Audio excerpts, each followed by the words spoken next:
24 meses de negociación, en una mesa al que le hemos dado seguimiento a todos los medios de comunicación. Y esta final de semana nos enteramos de que el Congreso no aprueba este acuerdo de Barro Blanco. ¿Cómo entender esto? ¿Quién mejor que Roberto Meana, director de la CEP, que ha sido parte de esta mesa de diálogo? 24 meses, don Roberto, y al final yo me pregunto, ¿con quién se sentaron ustedes todo este tiempo? 24 meses y al final el Congreso no reconoce lo pactado. Bienvenido y gracias por acompañarnos como siempre. Buenos días, Castalia. Buenos días a todos los televidentes. Mira, estas negociaciones se hacen con representantes de los grupos.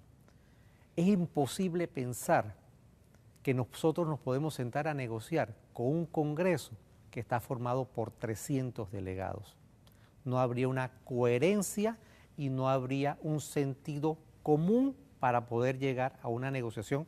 Imagínate 300 personas sobre un mismo tema.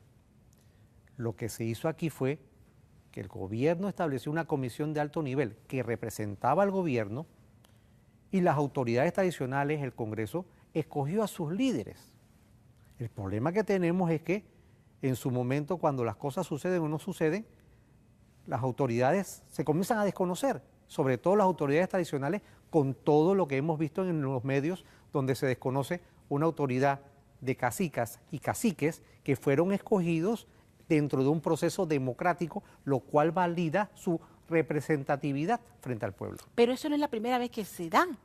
Ya tenemos aquí, incluso aquí tuvimos la oportunidad de conversar con representantes de la empresa que en su momento señalaban y decían, aquí están los acuerdos que ellos mismos firmaron en su momento y que después desconocieron y que los llevó nuevamente al gobierno actual a tener que iniciar una nueva mesa de diálogo. Lamentablemente eso sucedió así, Castalia.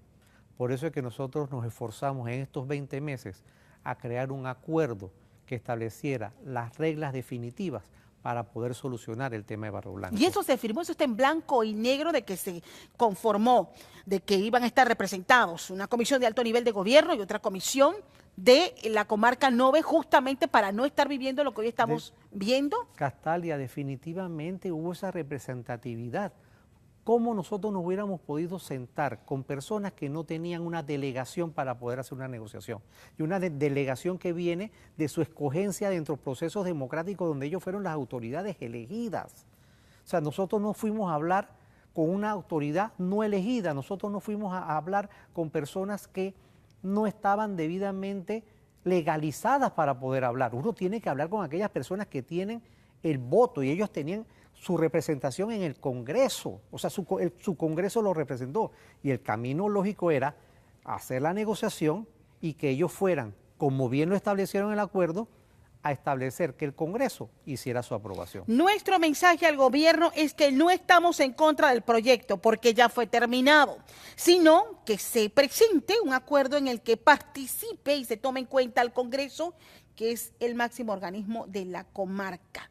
Eso lo señala Demesio Cases, presidente del Congreso General. O sea, ¿cómo interpretamos esto? O sea, mira, Castalia, para mí las palabras del señor Demesio son sorprendentes, por no decir otra palabra. ¿por qué? Porque el señor estuvo presente en la mesa de negociación. O sea, ¿él mismo firmó el acuerdo? Él no firmó el acuerdo. Pero estuvo siempre allí. Estuvo sentado en la presidencia de la República cuando se negoció este acuerdo. El señor Demesio estaba ahí. Entonces, ¿qué hay detrás de esto entonces? Mira, y yo quiero repasar esto.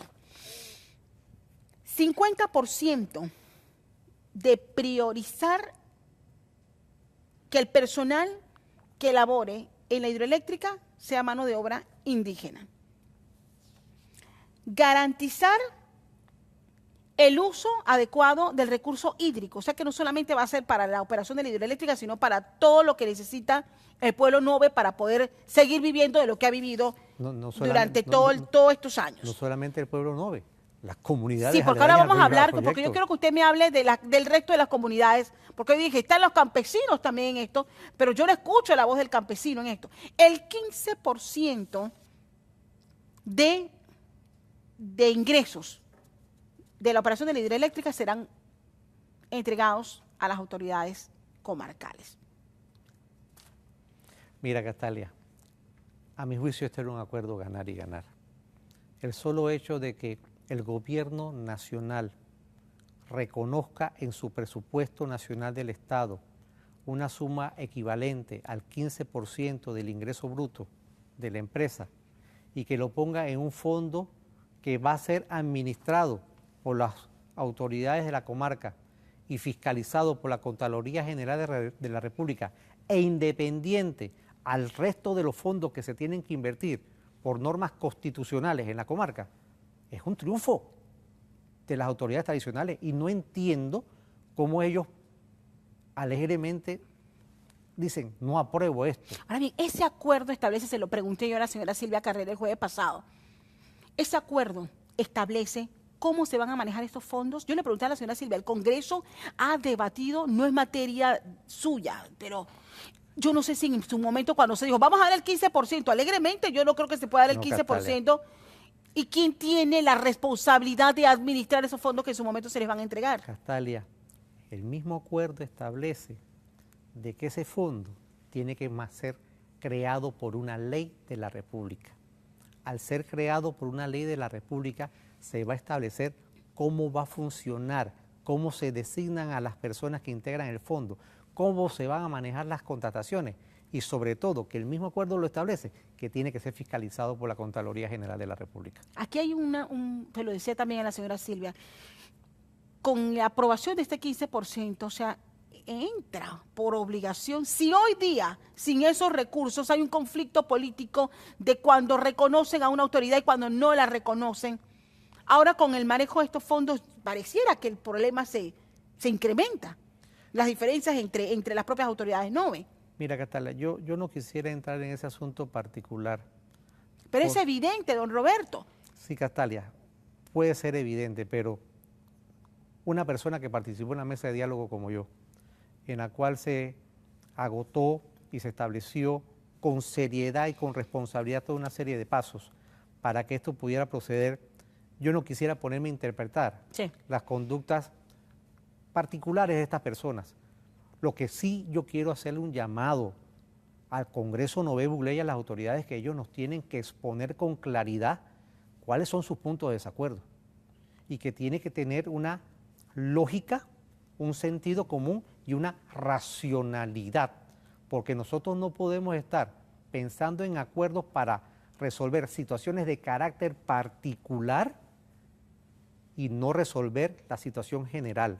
Este es un acuerdo que se hizo para resolver una situación de carácter nacional, de un conflicto que ha permeado a toda la sociedad panameña, que ha creado un clima de desasosiego, un clima de intranquilidad. Y yo quiero hacer un llamado a las autoridades tradicionales de la comarca Nové Buglé y quiero hacer un llamado a las personas, a los indígenas de la comarca. Por favor, sigan en el diálogo. No cierren calles, no busquen la violencia. Afectan a todos los panameños con esas medidas que toman. Este gobierno ha dado claras muestras de un diálogo y los llamamos a continuar con ese diálogo. ¿Hay o no acuerdo, don Roberto?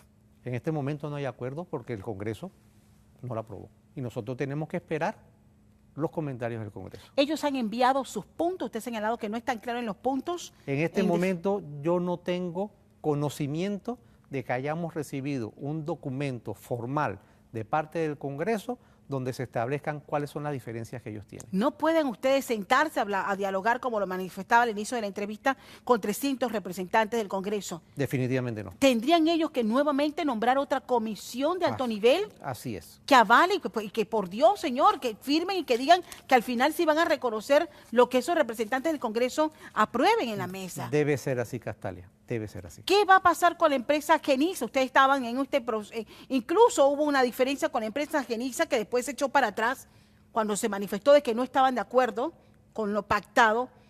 ¿Qué pasa en este momento con la empresa Geniza y qué pasa con la operatividad de la hidroeléctrica? Con la empresa Geniza, yo entendería que debemos recibir de parte de ellos a la comisión de alto nivel algún tipo de nota mostrando su preocupación por no haberse firmado un acuerdo. Con respecto a la operatividad de la presa, la presa debe seguir operando, Castalia, y solamente te voy a poner un pequeño ejemplo. Si nosotros tomamos en consideración las lluvias extraordinarias que hubo en el Tabasará la semana pasada y esa presa no hubiera estado ahí, hubiéramos tenido afectaciones de inundación aguas abajo de toda la construcción del proyecto Barro Blanco. El solamente hecho de que la presa estuvo ahí y que se abrieron las compuertas hicieron de que el agua fluyera de una forma más tranquila y no violenta como venía con esa cabeza de agua. Es decir, que ya el sistema dio un primer beneficio. ¿De que va a generar energía? Tiene que generar energía. Muchas personas indican que el país no está creciendo. Yo los invito a que vean las gráficas del consumo de energía y todos los meses tenemos un récord tras otro. Es decir, que estamos consumiendo energía y el país está Yo lo preguntaba al final, porque al final el panameño que no entiende de las leyes comarcales y los acuerdos que ustedes han discutido durante estos 24 meses, la pregunta principal es, ¿me va a beneficiar como panameño la generación de energía de esta hidroeléctrica de Barro Blanco? Claro que sí. El solo hecho de que a través del agua podamos producir energía eléctrica minimiza la cantidad de combustible que nosotros tenemos que utilizar para generar energía eléctrica. Y ya no nos vayamos por el tema de precio, porque los combustibles están bajos, pero está contribuyendo a minimizar la contaminación que genera el combustible. Yo creo que yo se lo pregunté la última vez que conversamos. El Estado no tiene la capacidad de asumir un proyecto como ese. Castalia. Que sería lo ideal. Castalia. Y aquí se acaba el problema. ¿Tiene Castalia. el Estado o no la capacidad de asumir un proyecto como este? Castalia, lo reitero, definitivamente no. Nosotros no tenemos el dinero para poder hacer un rescate de esa empresa en el día de hoy. Y te lo pongo de otra forma, Castalia.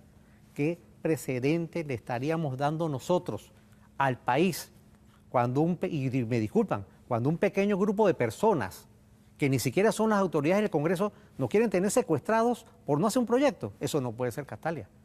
El país tiene reglas, el país tiene normas y todos como panameños tenemos que cumplirlas. Se habla mucho de seguridad jurídica. Al final, la empresa Genisa, que cometió sus errores al principio y siempre lo he manifestado, que llevó a todo este problema y todo este conflicto que hemos tenido durante todos estos años, acepta dejar el proyecto. Y ustedes tienen que asumir la responsabilidad de buscar quién se encargue del proyecto entonces. No, Castalia, claro. ¿Cómo funciona eso? Porque mi pregunta es, ¿qué empresa en el mundo va a querer asumir una hidroeléctrica con semejante cantidad de problemas? Castalia, la oferta que hizo Genisa fue de que la administración del proyecto, es decir, las personas que se encargan de manejarlo, de darle mantenimiento, en vez de ser personal de ellos, fuera un tercero. ¿Y por qué? Porque algunas de las personas que estaban en el proyecto tuvieron muchos roces con las personas aledañas, lo cual convirtió la convivencia de ellos en una forma bastante mala, por ponerlo de esta forma. Ese desprendimiento que ellos hacen de dar la administración de este proyecto, hay empresas, tanto nacionales como extranjeras, que se encargan de hacer estos proyectos. Ahí el capital privado invierte. Okay. Y cuando el capital privado invierte, la mayoría de los inversionistas no tienen ni idea de cómo se maneja una hidroeléctrica y contratan a personas que tengan la experiencia en hacerlo. ¿Cuál es el último paso, el siguiente paso? Y terminamos con esto, Mira, Roberto. El siguiente paso, Castalia, es esperar los comentarios del Congreso Nové Boulé. Nosotros vamos a continuar en el diálogo. Reitero, un llamado a la paz, un llamado a que no cierren calles, un llamado a la no violencia. Todos somos panameños, tanto indígenas como latinos, que estamos en las fronteras de este país, sí, en Costa Rica, Colombia, el Mar Caribe, el Mar Pacífico. Todos somos panameños y no nos podemos afectar. Me quedo con ese mensaje. Don Roberto Meana de la CEP esta mañana con nosotros.